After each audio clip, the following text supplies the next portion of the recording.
Day 12 teaching random thing about Canva. চলুন দেখা যাক ক্যানভা দিয়ে আমি এই ডিজাইনটা কিভাবে করেছি। প্রথমে ক্যানভাতে ঢুকে উইডথ 1200 এবং হাইট 630 নিয়ে নিই এবং ক্রিয়েট নিউ ডিজাইন। এরপরে এলিমেন্টসে গিয়ে সার্চ করি শেপ এবং এই স্কোয়ার শেপটি নেই। এরপর শেপ কালার একদম ব্ল্যাক রাখি। এরপরে এই শেপটাকে এরকম জায়গায় সেট করি, দেখতে থাকুন।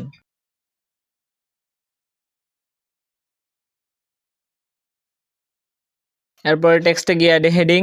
এরপর আমি আমার বাংলাদেশ টেক্সটে লিখে দিলাম। এরপর লেখাগুলো সবগুলো বড় হাতের করলাম। এরপর টেক্সটে ক্লিক করে ক্যানভাস অর্থাৎ ফন্টে গিয়ে সার্চ করলাম গ্লেসিয়াল ইনডিফারেন্স। এরপর এই ফন্টটা সিলেক্ট করলাম। এরপর বাংলাদেশ টেক্সটটা সিলেক্ট করে যে ব্লড হয়ে আছে সেটা কেটে দিলাম।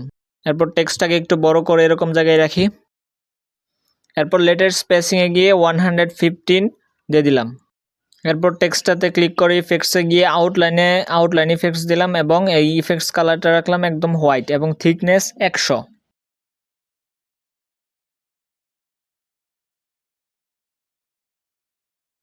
সো এই পেজটাকে পিএনজি ফরম্যাটে সাইজটা একটু বাড়িয়ে ডাউনলোড করলাম। ডাউনলোড করার পর নতুন একটা পেজ নিয়ে নিলাম।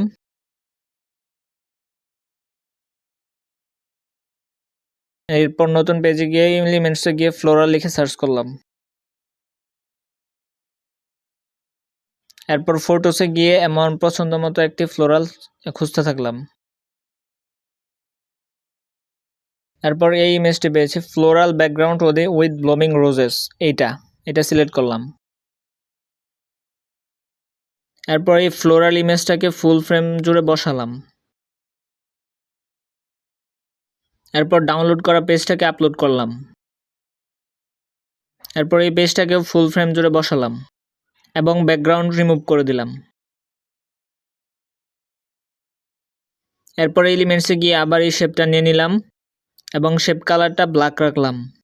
এরপর এগুলো এরকম জায়গায় বসাই দিলাম যেন চারপাশে একদম কালো হয়ে থাকে, শুধু বাংলাদেশের এই ফ্লাওয়ারটা বাদে।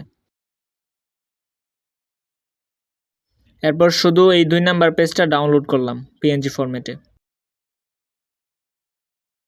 এরপর আবার 1 নাম্বার পেজে ফিরে গেলাম এবং বাংলাদেশ লেখাটির উপর ক্লিক করে এই লেখাটি কপি করলাম এবং কপি করা লেখাটি এখানে পেস্ট করলাম 2 নাম্বার পেজে এসে। এরপর এটাকে একদম মিডল বরাবর সেট করলাম। এরপর ওই টেক্সটার ইফেক্টসে গিয়ে ইফেক্টসটা রিমুভ করে দিলাম। মোটামুটি ডিজাইনের একটা ভাইব আসছে।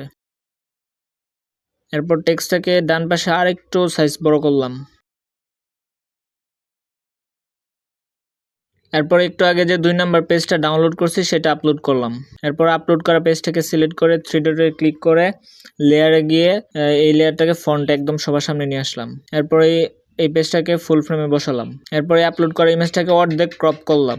এরপর এলিমেন্টসে গিয়ে সার্চ করলাম শ্যাডো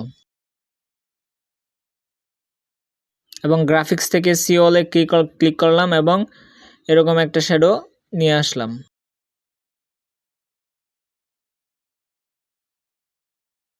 এরপর এই শ্যাডোটাকে এরকম জায়গায় বসাইলাম।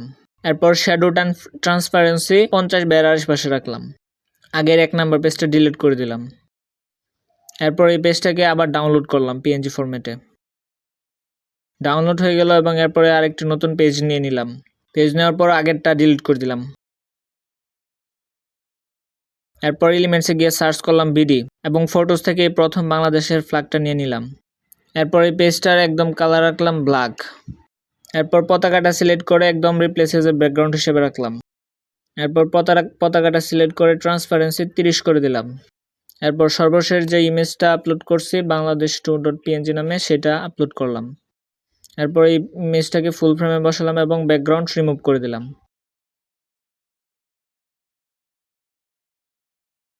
সো হয়ে গেল আমার আজকের ডিজাইনটা ভালো লাগলে লাইক করতে ভুলো না এবং চ্যানেলটা সাবস্ক্রাইব করে রাখো। আর যদি ফেসবুক পেজ থেকে দেখে থাকো তাহলে আমার এই ডিজাইন ডায়েরি বিডি ফেসবুক পেজটা ফলো করে রাখো। ধন্যবাদ।